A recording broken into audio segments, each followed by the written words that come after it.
Welcome to Business Live. I'm Mark Croskery. In BL tonight, we got first up, that's Express Catering. That's a company out west, has its business model in Montego Bay Airport. That's MBJ. Does a food beverage model, that's a catering right there in Montego Bay Airport. It's coming out with an advisory here saying that its financials for the third quarter, they're going to be delayed. That's a submission of the financials for that period.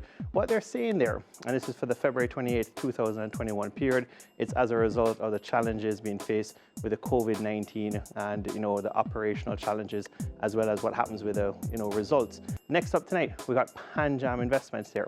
Now, I've traded in their shares and it's a stock option. So not necessarily a buy or a sell, it's a stock option that's being executed and it's on the buy side. That's a good sign to see. It does create a lot of confidence in the marketplace or the markets. Lots of analysts or shareholders out there look at these corporate action items and make decisions based on that, whether it's the JSE markets or the global markets. In this case here, PanJam director exercised their stock options and acquired 247,000 shares, 554. So it's not a small amount, it's a material amount, and that happened on April 28th, 2021. Now, FirstRock Capital Holdings here, this is an advisory about the appointment of a director.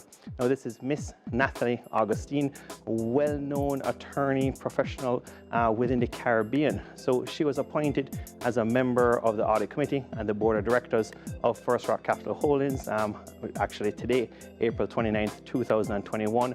So jumps onto FirstRock's board. She's actually a St. Lucian national and a lawyer by profession for 21 years, so very experienced. She's also the managing director or the MD of Financial Corporate Services Limited. Now, Consolidated Bakeries, better known as Purity, that's Consolidated Bakeries Jamaica Limited, coming out with an interesting advisory here, postponing their annual general meeting.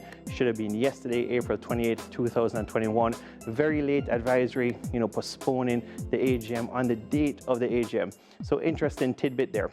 They go on to say that it's due to COVID safety protocols, in accordance with the GOJ, Government of Jamaica, and Purity states that a new date will be set once the restrictions are lifted. Now, we do know in business life, a lot of companies are doing virtual AGMs based on a court order, or they're even doing some hybrids out there. So Purity, this might be something that you want to look at as well, instead of, waiting for everything to be changed or lifted in terms of by GOJ. But a lot of companies are using virtual AGMs during this period. Last up is Portland JSX, and talk about pivoting and making things work during these times or the pandemic pinch. So Portland JSX here growing their year-end profits by 57%. That's a whopping total, huge results here by them. So this is a profit increase for the period February 28th, 2021, the audited results. Now, the profits hitting $2.11 million versus $1.34 million year over year, 21 versus 2020.